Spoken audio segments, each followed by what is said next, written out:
We had an amazing road trip to La Union the past 2 days. It was such a comfortable, luxurious, and premium experience. Today, I want to give you a quick walk-around tour of the Kia EV9 GT line. Pagdating naman sa flagship ng Kia, the EV9 GT line is a total game changer. Hindi lang ito basta malaking SUV. It's a tech powerhouse with a 99.8 kilowatt-hour battery and a dual-motor all-wheel drive setup na kaya mag-produce ng 379 HP and 700 Nm of torque. Ramdam na ramdam natin yung power during our drive to La Union. Kayang-kaya nito ang long road trips with a range of up to 505 kilometers. At dahil sa 800-volt ultra-fast charging architecture nito, 24 minutes lang, 80% charge ka na. And because of the big battery, napanood nyo naman, konting charge lang namin sa La Union. Gamit lang yung slow portable charger nakapag round trip na kami back to Manila. Looking at the front fascia of the EV9 GT line, mapapansin nyo agad yung digital tiger face na wala na yung traditional grille. And in its place is a clean, body-colored panel that looks super futuristic. Pero, ang showstopper talaga dito is the Star Map signature lighting.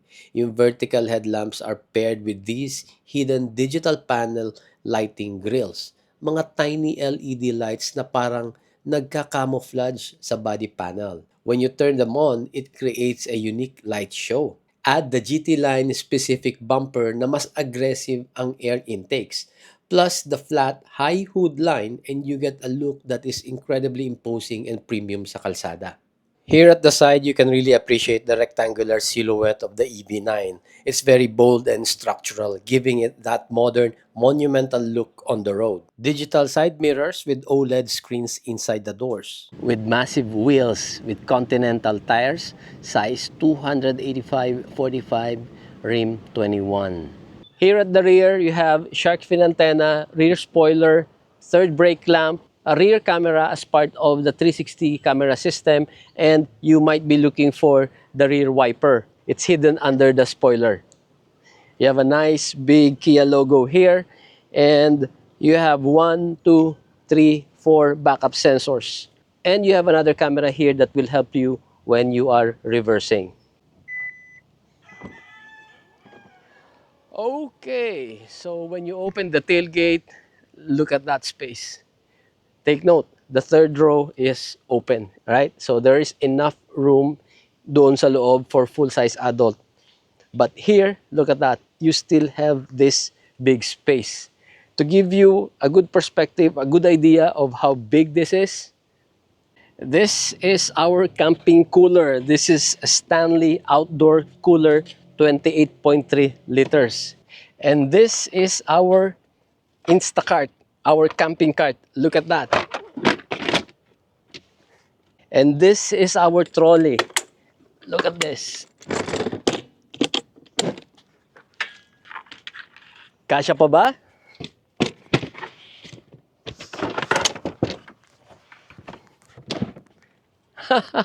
Kasya. Actually, maluwag pa. Move ko to dito, move ko to dito. Ang luwag pa, di ba? Let's close it. Baka mamaya, di naman pala pwedeng maisara. Oh, di ba? Nice. So, if you need more cargo space and you want to fold the third row seat, how do you do that? You have buttons here. Press this. Nice. It's all automated. Even the headrest, nag-fold automatically. Did you see that? Ayun. So, there's something there na nakaharang, so it automatically stopped. I think meron ako dyang bag. Okay, you need more cargo space. You can also fold the second row, and you can do that very easily by just pressing another pair of buttons here. So, press all 4. Mag-unfold na siya lahat. Oh, di ba? Nice. Pero for me and Madam Pea, we do not see cargo space. We see a bed. We see a camping bed. Ang luwag niyan. Oh, so nandito yung tonneau cover, tow hooks. There's 2 of them, and compressor, and looks like a tire repair kit. And yeah, obviously there is no spare tire, and that is something to be expected for an EV. Here on the left, you have a 12-volt socket here, and meron ka ring button to control the tailgate. Driver seat is power adjust with lumbar support, recline, forward, backward, and this is for the Ottoman. Ayan, nice. So this is my driving position. I like how it feels. Yung position ko dito, the level of the window sill, hindi ako masyadong lubog. It's just right. I feel very much in command kasi kitang-kita ko like, 180 degrees front to the left and then to the right, especially that, this is a big car. And of course, aside from that, meron pa rin tayong assistance ng digital side mirror. I like the black headliner, vanity mirror with LED. Meron tong split sunroof, reminds me of the Carnival again. Ayan, manual lang dito yung sa front. Chunky steering wheel, which I like. It matches the big car. Flat top, flat bottom. Okay, there's the start, stop button, DNR, and then P. So P is here. So you just have to twist it like that. Ayan.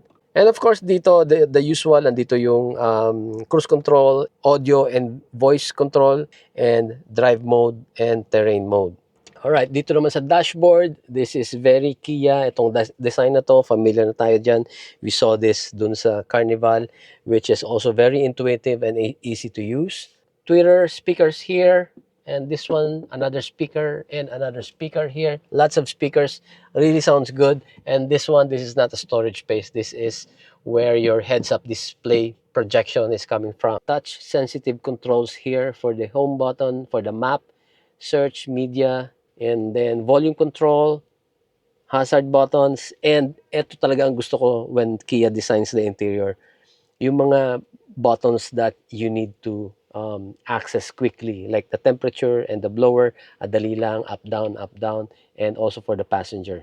Lock and unlock button, ventilation, and heating. Memory seats for 2 drivers. This one is for the massage. Hindi siguro to cup holders. These are like Owala holders kasi ang laki. Kasya yung dalawang Owala dito ni Achi tsaka ni Dichi. Now, if you have smaller cups, you just push this and ayan, magfi-fit na siya dyan. I like the idea that they cut this here. Kasi, kasyang-kasya ngayon yung bag ko. Ayan. Andito yung auto hold mo and then hill descent control, around view mirror or the 360 camera, and to turn on and off the parking sound assist. A wireless charger here. Medyo maliit na nga lang na storage space dito. Bakit ang liit-liit? Ang lalim-lalim pa niyan. Tingnan natin mamaya sa second row. Okay, so dito sa second row, this is the favorite of the girls. Nag-aagawan sila dito nung papunta kami ng La Union. I have my own aircon vent here and the passenger here also has his own. Meron ka pa ring sunshade, right? So especially that this car is not tinted, this was really very helpful nung pumunta kami ng La Union. May cup holders ka dito and the reason why kanina yung center console box natin doon from the driver's perspective is very small and shallow is because meron kang storage dito. Yan, fully extended. Yan. This is where all the space went. 2 USB charging ports here. So, dyan mo i-plug yung phone mo and dito nyo ilalagay yung mga phones nyo while charging. And then dito, you can control the front passenger seat, forward and backward, for you to have more space here sa likod. The highlight really here sa second row is the massage function. You turn this on like that. And then you have different modes. Ooh! And then you can adjust the intensity. Ayan, sarap ng upo ko dito or higa ko dito while having a massage. Okay, let's go to the third row seat. But before we do that, let me just emphasize to you guys that it can be a little bit tricky, no? So, syempre, magiging masikip sa likod kapag ka naka-massage mode ka dito. Alright? So, yung normal sitting position, you need to forward this a little bit. Yung tama lang, you know? Para magkasya sa likod. Now, let's move to the third row. So, it looks tight, di ba? Kasi hindi ko pa to ginagalaw, nare-recline pa to. And the, what you call that, the cooler and yung cargo natin kanina that I had shown to you are still there. So, di ba marami pang space? So, you can still recline this. Ayan. Yan, I can hear it. Sumagad na siya. So, ayan, meron ng space dito. But again, parang kulang yung knee room, di ba? Again, it depends kung ano yung adjustment or gaano yung size nung passenger sa second row. And you have your own USB charging port here, your own speaker, another speaker, and pinaka-importante sa lahat, you have your own aircon vent, right? So meron din dito sa left. So nice. So tigi-tigisa kayo, second row, may sarili doon, second row, right side, meron din siyang sariling aircon vent. Your own full control of the AC for the second row and third row. May kinuha ko one time na cargo sa rear and it was already dark at night. Very helpful. I really like that the LED headlamp is positioned here sa ceiling kasi well distributed yung ilaw for the cargo. Two small cup holders here. Also your own cup holders on the left side. Now if you want to access the third row straight from outside, you just press this button here. Nice. When charging, you just press this. Ayan. And then plug the charging gun here. So may DC charging to, DC fast charging. Ayan. And then there is an indicator here kung anong level na yung charging mo. So as you can see, 1, 2, 3, 4. So that's like 25% each. And then to close that, when you're done, you just press this. To open the front, you just press this twice. And you have hood struts. It's so easy to open. This is the portable charger. Ito yung ginamit natin dun sa Casa Frania. Look at the plug. There's only 2. Diba? Hindi mo kailangan ng grounding. And then there's another bag here. This is actually the V2L. Amazed na naman ako dito. Ang ikli, akala ko adapter lang, di ba? So, this is where you plug sa side ng car. And then, look at this. Look at that. Dito ka na magsasaksak directly. Ang galing. Kasi, maliit lang siya, compact. But, yun nga lang, paano kung maikli yung distance and you need an extension. Pero, this one is so handy. Napakaliit. Ang ganda.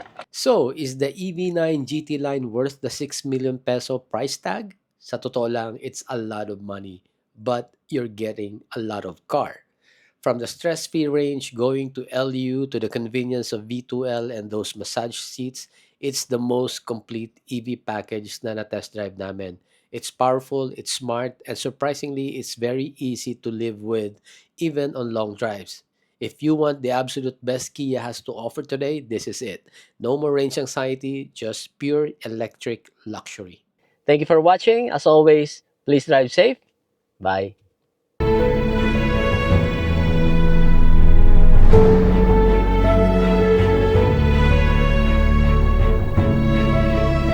Guys, we closed 2025 strong. We now have almost 38,000 teammates sa YouTube, more than 17,000 sa Facebook, at dumadami na rin tayo sa TikTok and Instagram. Thank you. Thank you so much for riding with us. Ngayong 2026, we will bring you more Pru test drives na inaabangan ninyo. Kaya kung hindi ka pa kasama, mag-subscribe at mag-follow na kayo to officially join the team. Marami pa tayong pupuntahan ngayong taon. Let's go, team!